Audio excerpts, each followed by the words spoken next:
Welcome back to the Shepherd's Pie, a slice of faith for our messy lives. I'm Tony Kolenc, a professor at Ave Maria School of Law, the father of 5 grown children, and the author of inspirational fiction for teens and adults. By the way, I'm excited because book 6, the final installment of my Harwood Mystery series, will be coming out from Loyola Press. Great for teens and young adults, and it's called The Devil's Ransom. But today I am speaking with Laura Roland about holiness in our ordinary lives.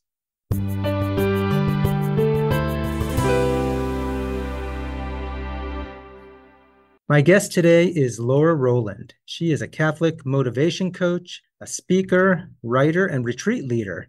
She's also a former educator with experience teaching at the college and middle school levels, as well as working in high school administration. She's married to Matthew, her husband of 35 years, and is a proud mother of 3 children and 2 bonus-in-law children. She's also a grandma to 2 boys with another grandchild on the way. She does coaching, and you can check out her website, laurarolandcoaching.com. Laura, welcome to the Shepherd's Pie. Well, thank you so much, Tony. It's a delight to be with you. Thanks so much for the offer to be here. So I know we talked at the Catholic Writers Guild conference, and you were telling me about your really interesting journey to become a motivational speaker. So maybe kind of share a little bit of how you got to where you are now. Well, I found myself one day in Sydney, Australia, and I was on stage in front of 250 women. And as I took the stage, my first thought was, I don't even know how I got here. I looked around and I just thought, this is the craziest thing I've ever done. And so as I look back over that journey to get there, it was really just an ordinary conversation that I had with a woman that we were colleagues, and we were trying to bring her husband over to speak to the US in the US at the time. And as our hearts got shared and Holy Spirit entered into the conversation, she invited me to speak at her National Catholic Women's Conference. I had never spoken before to anybody other than my children, maybe my classroom of kids. But there was some sort of stirring and longing in her heart and my heart. And it was around this idea of just how we live out our ordinary everyday lives as ordinary everyday Catholics, and what that really looks like, what that means, and how we've sort of lost sight of the fact that there are really beautiful graces that come when we live out that calling that we have. And so that's what she brought me over to Sydney, Australia to do and to talk about with the women that were there. And it's funny that as I was speaking, I was looking around that room full of just beautiful, beautiful women. And there was this one woman that I thought, you know what, Lord, she's the one I need to talk to. And as it turns out, I was right. And there's a connection that we made after the talk about that idea of holiness, that she had never thought about her ordinary, everyday things that she did as being the hands and feet of Christ. And so it was really a beautiful, transformative experience for her. One that to this day, I still have women that come up to me. So that ordinary, yes, an ordinary moment just played out, and it's still playing out today. So how did you come upon this idea that what you wanted to focus on in your speaking life is this idea of the power of the ordinary, or just living ordinary lives? What's the story behind that?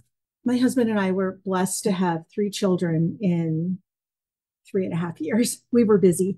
We were super busy at the time.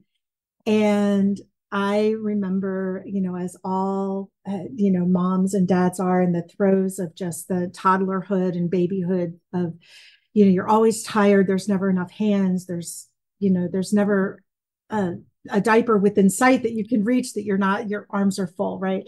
And I remember one day I was just exhausted, and we were sitting on the floor, and, I was trying to fold laundry and take care of an infant, and the toddlers are running around. And I just looked around and I thought, really, Lord, this is it?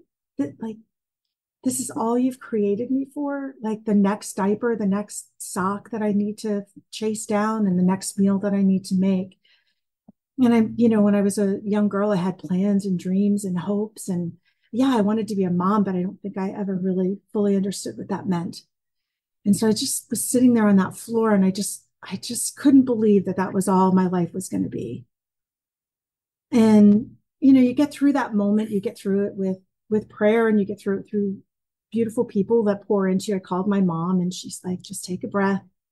The next step, you just love that person in front of you. That's what you're called to do in this season.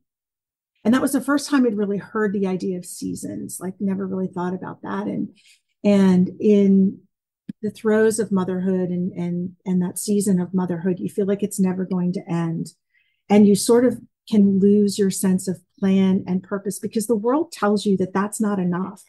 The world tells you that you have to be, super prolific in your knowledge of the faith if you're going to be able to talk about the faith, and or you have to be beautiful and glamorous and to have a microphone and to be able to change the world with your story or your actions or whatever. And nobody ever talks about how maybe you might change the world with loving that person in front of you. So it was really a little bit of hindsight, a lot of life lived, out loud kind of thing. And you gain that wisdom and you gain that insight. And I remember just thinking, like, I did a lot in my ordinary life. Like, my life may not be glamorous by the world standards, but I have a husband who loves me, and I have 3 amazing children. And now we've got 2 bonus kids, in-law kids, and we've got grandbabies on the way, and it's very blessed. And I just keep thinking, like, maybe by the world standards, it's not something, but I think God's pretty pleased. And I think he's pleased because in those moments, those difficult moments, I did what he called me to do. And that was to be his hands and feet. That was to minister to that person, to love that person right in front of me. So that's what I talk about. When I talk about the power of ordinary, that's what I mean. It's in those ordinary moments that we're called to live out our own unique call to holiness. No, that's a beautiful story. I get it, especially moms with little kids and what you were going through. What I'm wondering is, so your kids grew up, you're moving on with other things in your life. What about for the folks who have gotten past that season and now their ordinary life isn't raising their kids anymore? As you've sort of grown in your own life, has that changed your view of, what is the ordinary? I've had the beautiful privilege of actually sitting at the feet of women who have gone before me, who have lived life in they're in their late 60s, 70s, 80s. There was a woman in an audience of women that I spoke to last summer, and she was 90 years old. And so listening to them tell their stories of what their life is like, children are out of the house and maybe their careers are done and they've retired. And so for them, what they call just doing life has been things like they take an elderly parent to the doctor. They take up their grandchildren and take them, and they fill in the gaps when parents have to work or when, where maybe there's not a parent around. They are bringing food to their neighbor who they know is having a rough go of it. So they're doing those ordinary everyday things that I look back and I was just like, wow, that's pretty amazing. How do you have the energy? How are you doing all of this? And they're like, it's how we do life. It's community. And the 90-year-old said, well, I just loved that person in front of me. That's what God's called me to do. And to her, it was ordinary and it was an everyday thing. But I looked at it and I was like, that's pretty extraordinary. But that's not a word that she wanted to use. She said extraordinary is for fancy people. And as much as I wanted her to claim that word extraordinary, she said, no, she goes, I'm really happy with where God's put me and what he's called me to do. She said, at the end of my life, if people say I loved them well, I've done what the Lord's called me to do. And I just remember thinking, Tony, that, gosh, I want that. I want that peace. I want to be where she is. I want to look back at my life and say those ordinary moments were the moments where I loved and I gave it all away. I think that's how we sanctify the person in front of us. We lead them to holiness. We lead them to Christ. We lead them to that deeper relationship, but it's a surrender of ourselves in that moment as well. And we do it every single time we do those things that the world would say are just plain. Yeah, my mom is now 91, and we just unfortunately buried my second mom at 98. And I know what you're talking about, just hearing her tell stories of her life, just everyday stuff. And she impacted so many people just one by one kids. She ran a daycare, actually. Her name was Ruth Brown, and she ran a daycare, a nursery school. And at 98 years old, she still had kids who were in her nursery school who were coming in her life because she made such an impact on them. So I hear what you're saying about that one-on-one, person by person, ordinary impact. But let me rewind you back to you're sitting on the floor with three kids. You're saying, I had all these dreams. And what I hear you saying now is one-on-one, love the person in front of you. So what about those people who are saying what you were saying at the time, which is, hey, I have all these dreams for myself. I want to do all these big things. Are they not supposed to do big things? Or how do you reconcile all that? My own experience with this is the idea that at the moment of our conception, each one of us was sealed with particular plan and purpose.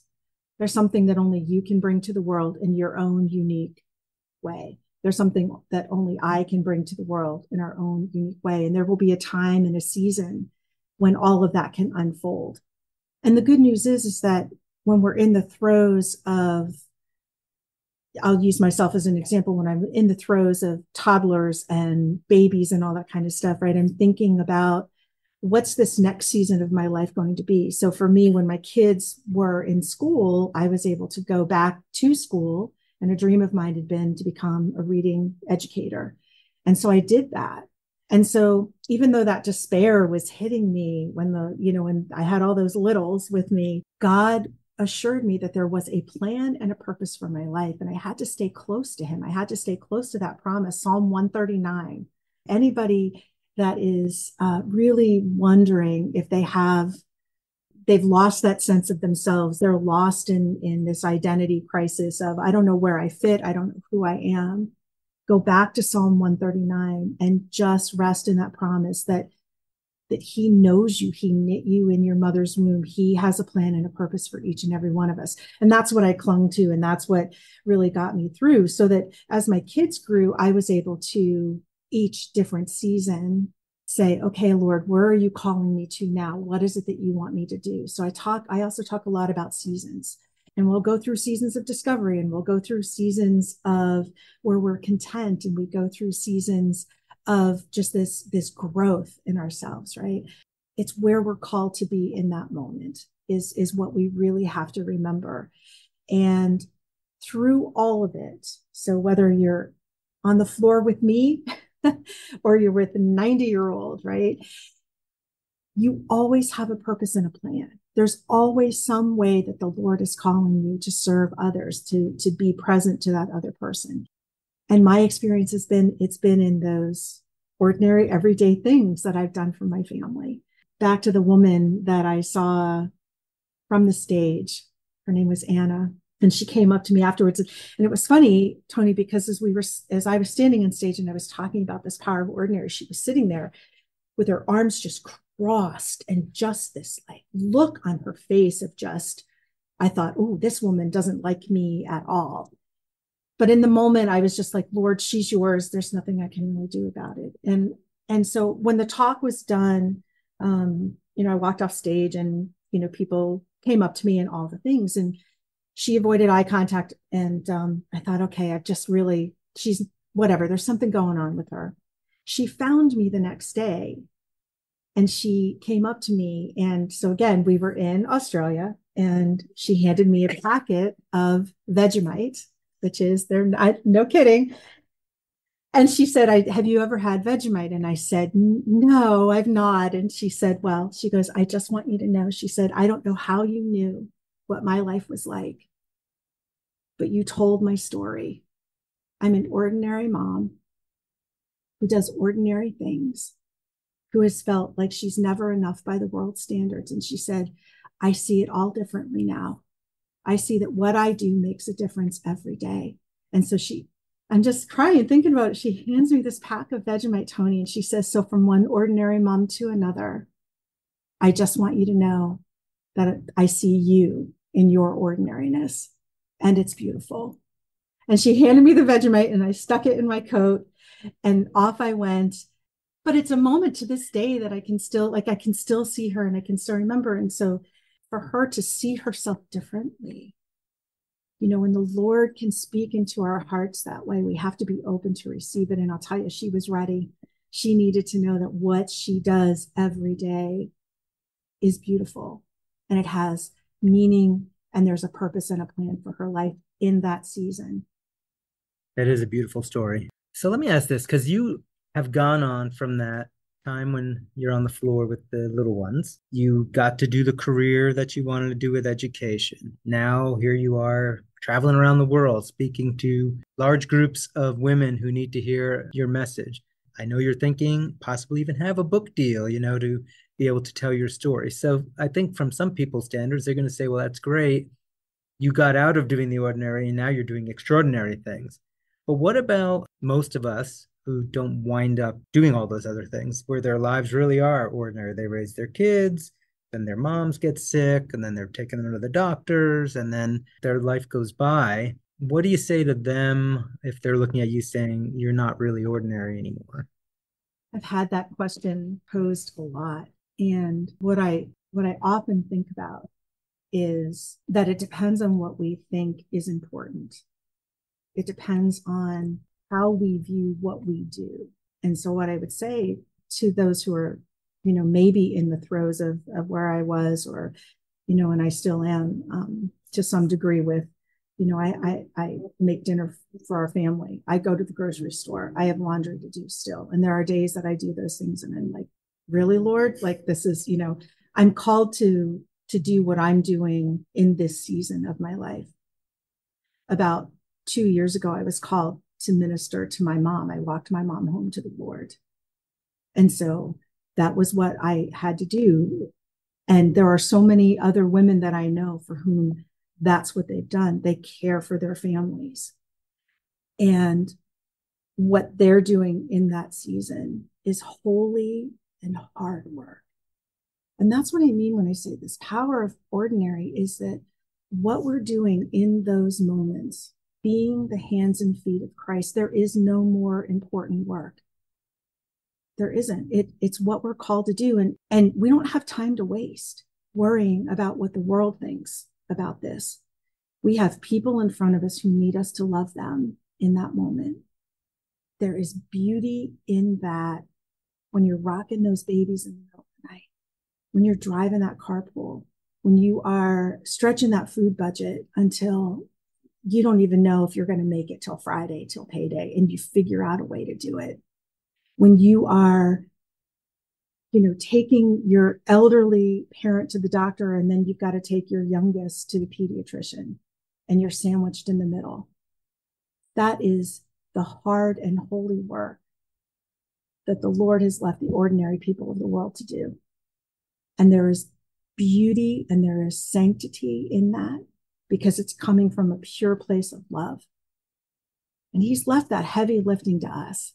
And when we do those things day in and day out, right, that is our plan. That is the plan. The Lord has created each one of us. He's gifted each one of us in that unique way. And so I just really encourage anybody that's in the throes of that to just remember that's not what the world thinks of what you do. It's what the Lord's called you to do in this moment. And there is no greater work. There's no greater mission than you can have. As hard as it is, and as mundane as you might think it is, there's no greater work that you can be doing than loving that person in front of you. Let me ask you one more thing about this idea of the power of the ordinary. And I want to focus on the word power, because that might surprise people to hear power paired with ordinary. And I think you've probably touched on this already in your remarks, but I'm wondering why choose the word power when you're describing it? And what does that power really look like? What makes it so powerful? When we look at this idea of it's ordinary, I'm justa, so I use that phrase a lot, when I'm talking with women especially, right? We compare ourselves to others. We talk about, well, I'm just a mom, I'm just a secretary, I'm just a teacher, I'm justa, right? So we take that affirming I am statement, and then we add that limit setting word justa. And so what we do is we negate the very being. We negate who we are, what we were created to do. So the difference is I am a mom. I am a teacher. I am fill in the blank, right? And so in the world would have us, and again, I just, that phrase of we're called to be, in the world, but not of the world, right? And so by the world standards, some of those things are less than. There's no power in being a mom. Like you don't get to make huge decisions for the world. You don't have to, you don't really have an impact on the greater world, or so the world would have us say. And that's just an example.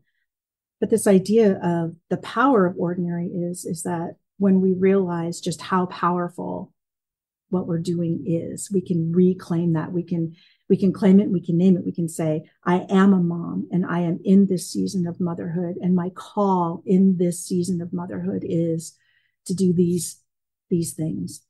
There's something really powerful about being able to stand up and say and declare, I am this, and I'm living it out. And what the world would say, these are mundane and, just ordinary. I use that word all the time, but like these ordinary things that I'm doing. But when we understand really what's happening, it's really powerful. And that's where change happens. And that's where, in my own life, in my own other women that I know who have sort of been able to kind of reframe this for themselves, they start to see themselves differently. And they start to see where God's at work in their life and where they're strongest and where they're making a difference. Yeah, the other thing going back to my 98-year-old second mom, and I think about the impact she had even on like that one little girl in nursery school who still, 50 years later is in her life. I think sometimes we probably also need to widen our vision, because maybe all we're going to do is ordinary stuff and love these people in front of us, and that's all we do. But what are they going to do? And people that they touch, what are they going to do? And when you start looking at it, I mean, I kind of always hope, I know that, on Judgment Day, God will show me all the bad impacts that I've had on the world. But you kind of also hope that, you could see some of those good impacts too from just ordinary life. But since we just have a few minutes, I wanted to change gears just for a second and ask you, your website is Laura Roland Coaching. And so can you talk a little bit? What is it that you are talking about with coaching, and maybe speak to that for a minute or two? I am a certified Catholic motivation code coach. And so I use the motivation code assessment, which looks at your 32 motivators. By virtue of the fact that we are human, we have 32 motivators. And the motivation code looks at all of the motivators in a ranked order. And what's very unique about the motivation code that I use is that we start with your story. And so it's a narrative-based assessment. And so it is your stories of fulfillment. And then you are asked questions about your experience with that story. So we really get at who you are at your core. It all fits in with my overall message of, this power of ordinary, but it's also this idea of your unique and unrepeatable design. And the motivation code coaching that I do helps people to really understand how they're wired, how the Lord's created you to show up in the world, to live out this personal vocation with this deep sense of satisfaction and fulfillment and joy. Why is that important, right?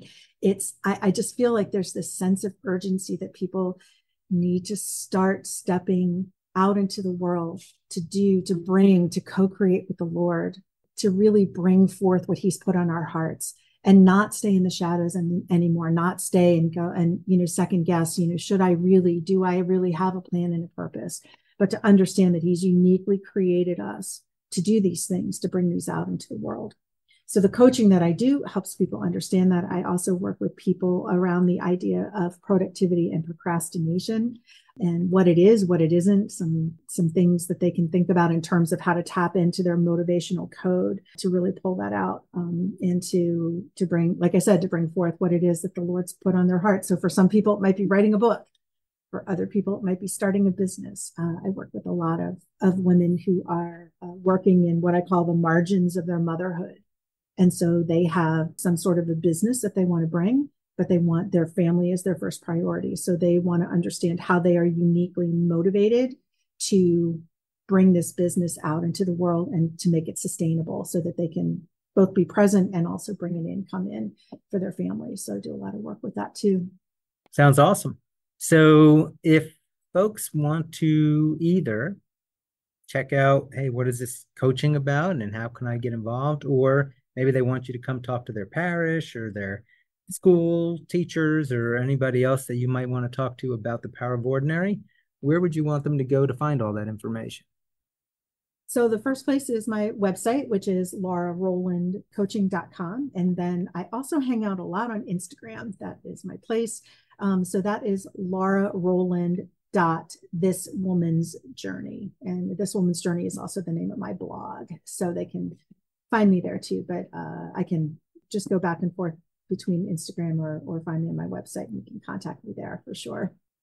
Well, Laura, it's been wonderful having you talk about this. You've definitely moved me with even just some of the stories that you're relaying about people in their ordinary lives, and I'm sure that you've touched a lot of people. It's been great having you on the show. Thank you so much, Tony. I appreciate the time today, and God bless you with your ministry here. Thank you so much. Unfortunately, that is all the time we have for the show today. We've been speaking with Laura Roland about the power of the ordinary. And again, this is Antony Barone Kolenc. If you want me to come speak to your school or homeschool group or just want to learn more about my books, check out my website, antonykolenc.com. Until next time, may God bless us as we rely on our faith to work through the messy challenges of our lives.